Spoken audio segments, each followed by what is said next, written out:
Time off, then these are the shortcuts that can help. Welcome to the Wealth Creation Podcast. And good morning everybody, it's Dan, hope you're well today. So it is a Sunday. We are actually quite enjoying doing the podcast on a weekend. It's quite nice actually. It just gets us a chance to reach a few more people who can't normally access them on a weekday. So that's really nice. Anyway, welcome to the podcast. My name's Dan Latto. I want to talk to you about business coaching. And before I want to talk about business coaching, the one thing that I actually want to do is change the header title. Because if you're listening to this on the podcast, you can't see this. But if you are watching it, there we go. Business Growth Show. That's exactly what it should be called. Welcome to a Business Growth Show. I had the wrong header on there. Anyway, welcome. Hope you're well. I hope your weekend's going well. We had a fabulous day yesterday. Went down to the beach. We had all these kites, all these hot air balloons. We had beach volleyball. We went to a beach bar. And it's really funny because it's really easy to forget just how lucky we are living in this amazing place overseas in Spain. It's very, very fortunate. But in today's session, I will talk about business coaching and really 4 reasons why you should have a business coach this year. And it's interesting because we've been doing business coaching now for a decade and a half, something like that. And specifically, the thing that's made the biggest difference for me in helping other people is me doing the neuro-linguistic programming. And that's not in order for me to stand on stage and be all happy clappy and changing people's states in that way. But when I get on a one-on-one call and someone's going through something, or someone needs some advice, or someone needs some help in some way, the NLP really does come through to help with that. And that works really well. And what I find is that I use the NLP stuff every single day. I use it with my kids, I use it in negotiation, and I use it with business coaching clients as well. But when I look back at, let's say, over the last 6 months, because we're halfway through the year, so let's look at the last 6 months.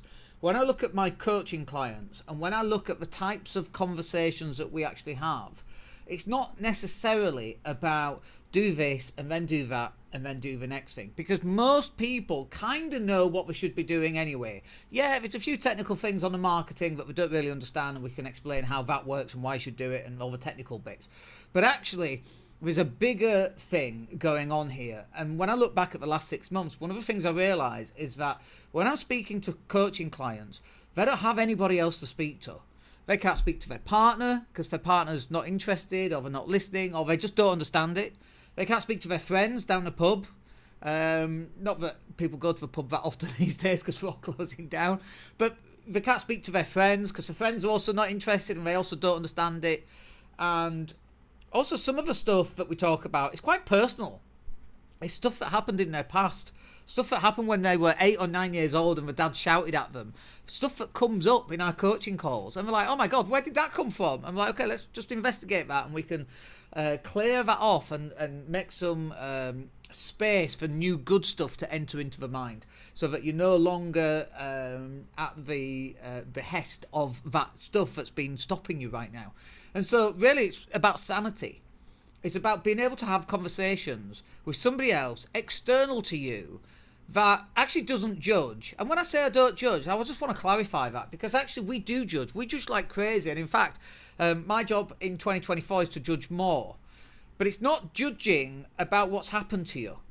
It's really about judging the situation and judging your attitude to the stuff that's happened or the stuff that you want to happen, and then coming up with a plan that will enable you to use it to move you forward in a powerful way. And so really that's how we do it. And so when we talk about sanity, the fact that most people, most business owners have not got somebody external to speak to speaks volumes in the level of their success. And one of the things that we find is when they come on board, they get all this stuff lined up, and because they can just go blah, blah, blah, and speak it all out, we get a solution for them. And I'm laughing because I'm just thinking when we go for the subtitles later, what are the subtitles going to put for blah, blah, blah.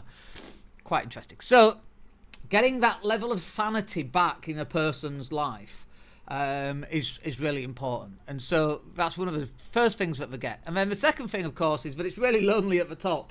And it kind of ties into the sanity thing, because you've got no one to speak to.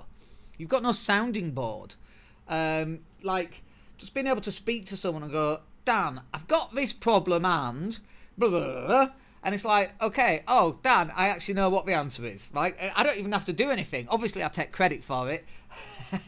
But sometimes I don't even need to do anything. Or sometimes I can just ask a few challenging questions and they can work their way to the answer, but they couldn't get to the answer without those few challenging questions. And so some of the questions are, and by the way, in my coaching and mentoring, it's different than normal people would do it. Because normal people go, yes, and how do you feel about that? Like, I don't give a shit how you feel about that. I'm like, what do you want the solution to look like? Where are you right now? And what are the steps that are going to get you there? And what's preventing you from implementing those steps?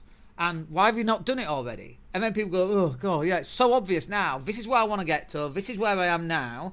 And when I work back from where I want to get to, I need to have this in place and this in place. And when, in order to get this in place, I have to do these things. And in order to do these things, I have to do this thing. It's like, so we work back from where they actually want to be, from where to where they are now, and that will produce all the steps that are needed. And actually that leads me on to the next point, which is the answers are so obvious when you discuss them. And this is really the problem, is you've got no one to discuss them with. Nobody who's actually listening, who's intently listening to what you're saying. And there's two ways of listening to what people are saying. This sounds a bit confusing, right? Or it sounds like, not confusing, but it sounds like a bit weird. The first way of listening to what someone's saying is just to listen, right? Is to listen to the context, to the situation that they're in, to the problem that they've got. And the second way of listening is to listen to the actual words that a person is using. So I'll give you an example. I watched a program, and it was a guy, and he was a hoarder, and the cleaning company comes in, and it was like one of these, where they clean up hoarding houses, right? And they came in and they're trying to go through all his stuff and trying to bag it. And he's got newspaper articles from like 1989, and he's worried he might need that at some point, so he keeps hold of it, right? And it is a mental health issue, really, I think. But one of the things that really struck me was they ordered the skip and they had everything in big black bags, and then they were throwing everything into his skip. And what he said was, I feel like you're throwing my life away. And what was really interesting was that he got into this situation when he lost a high-powered job and couldn't get another job, right? So he had this, what we call a significant emotional event. He had this thing, and his way of dealing with this significant emotional event was holding on to his past, because that's who he thinks he is, and if they throw it all away, he doesn't know who he is anymore. Really interesting. We had a psychologist doing a program, and he just didn't have a bloody clue. So I don't trust psychologists. NLP every time for me. And it was so obvious that he was clinging on to the person that he felt he was, that was contained in these black bags. And when they're taking these black bags and throwing them into the skip, he said, I feel like you are throwing my life away, because he didn't know what was coming after. And actually the psychologist should have sat down with him and said, okay, let's get some goals set. What do you want life to look like 12 months from now? Where do you want to be 12 months from now? And it's not, I want a Ferrari and a yacht. It's, I want a part-time job in McDonald's, let's just say, right? And it's like, okay, brilliant. That's a great first step. Wonderful for the next 12 months. You've been in this situation for 15 years. That's a nice, easy first step. We don't want to get you to the end goal just yet. We want you to build and grow as you're going through. So we just want you to do the next easy step. What would that be? Obviously, getting his house cleared up would be good, because clearing up his house is clearing up your mental health as well, to some extent. If you're struggling and feeling overwhelmed right now, like my desk right now is a complete and utter mess. And I'm also feeling overwhelmed right now because we've got so much stuff going on. And actually, one of the easy things that you can do is simply to go and tidy up your desk. And you're like, Dan, what sort of advice is that? Trust me on this. When you go and do that, you're tidying up your brain and you're reorganizing and reshifting. And then you go back and you work out your numbers on your spreadsheet, and you start looking at your spreadsheet, start looking at your bank account every day. And then you start creating a to-do list of all the things that you want to do that are in alignment to the goals that you want to do as well, right? So your goals will determine the direction you're going to go in, and the to-do list is all the things that will get you to the destination at the end, right? And you don't want the 15-year-old goal within 1 year. You want to go through the journey of self-discovery and growth. Too many people try and kind of bypass that, and that's where they get stuck, really. But it's really interesting looking at this guy with, throwing his life away, and he had very little mental health support. And when you discuss them, The answers are really, really obvious, but you have to be able to discuss them with a person who's capable of doing the second type of listening. Not just listening, yeah, blah, blah, blah, blah, blah, yeah. It's like listening to the words that people say, because people will tell you exactly what's going on through the choice of words that they use in the language that they're using to express what's going on in their head. Because language is such a messy concept. I remember being at a property event, and I was trying to explain this example, and the guy that ran the property event, he came back in, and I said, let me give you an example. Let me describe the word love. And he was like, ugh. He was all flustered, right? Because how do you describe the word love? Like, how do you get this internal feeling and then explain that with words? Like, this is just this thing, and yet you're trying to describe this amazing thing with very clumsy words. And so you have this internal representation, you're trying to explain it using very clumsy language to get an external representation to other people. Once we get telepathy going, like possibly wars might stop around the world, because it's so easy to misconstrue language, because language is such a clumsy construct. But the clues are in the words that we use. And so when you're speaking to your spouse or your kids or your parents or your siblings or your customers, listen to the words that are coming out of your mouth and listen to the words that are coming out of their mouths as well. Because the answers are all there, and through the use of language, you have all this extra stuff bubbling up from the unconsciousness, right? When you have all this stuff bubbling up from the unconsciousness, that's where the answers lie to solve your problems. Because what happens is, in order to solve the problem, the level of thinking has to be greater than the level of thinking that caused the problem in the first place. Say that again. The level of thinking to solve a problem has to be greater than the level of thinking that caused the problem in the first place. And sometimes we go to a logical place to try and solve this illogical problem. Or it might be a logical problem, it might be an illogical problem. Oftentimes it's an illogical problem, and it's to do with how you're thinking about things, right? I need to make some more money, so you're trying to think about it from a logical point of view, and actually you need the unconscious stuff bubbling up, the illogical, the emotional, all this stuff that comes up from your unconscious mind that's trying to express itself but can't, because you're just relying on being logical all the time. Like, some of that might not make sense to you, but for other people going, oh my gosh, I totally get that. So the level of thinking to solve the problem has to be greater than the level of thinking that created the problem in the first place. And we do that through discussions. And I might even say, how do you feel about that?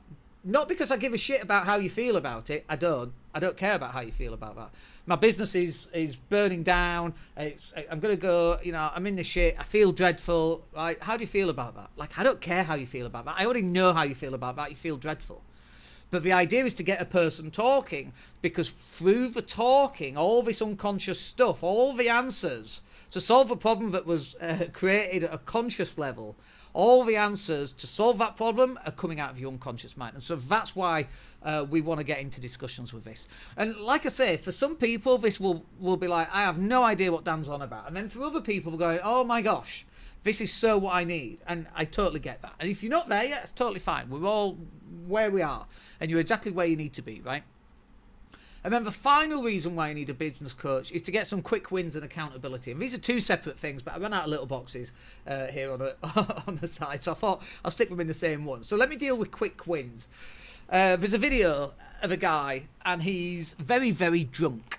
And he's trying to get up an escalator, and he's trying to get up this escalator like crazy, right? The only problem is, he's so drunk, he doesn't realise the escalator is going down. And he's at the bottom trying to climb this escalator, and he's working really hard climbing this escalator, but because the escalator's going down, he's going against the grain, and he's not getting anywhere.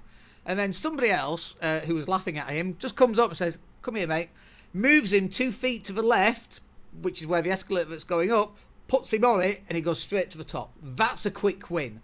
And sometimes what happens is you're so stuck within the problem as a business owner, and you've got no one to speak to, and you're feeling all the pressure, and you've got payday coming up, and your staff to pay, and all these problems that we have as business owners. You're so stuck within the problem that actually it just needs someone to move you 2 feet to the left, and off you go straight to the top. And so they're the quick wins. And that can be as simple as, like they post on Facebook, and then they post on Instagram, and then they post on LinkedIn, and then they post on Twitter, and then they post on, I've run out, Twitter, Pinterest. TikTok, and all it takes is to go, oh, why don't you just use Content Planner, which is our digital marketing scheduling software. It's 67 quid a month, I think. Why don't you just use Content Planner and distribute all of those all at the same time? Or it might be they go live on Facebook, and I'm like, well, why are you not going live on Twitter and LinkedIn and YouTube all at the same time, and TikTok as well, I think, all at the same time? Why not do that? Because they don't know. And it's like, well, here's the link. Click on that, sign up for it. That'll get you live on everything. Like, they're two really easy examples of quick wins you just might not realise.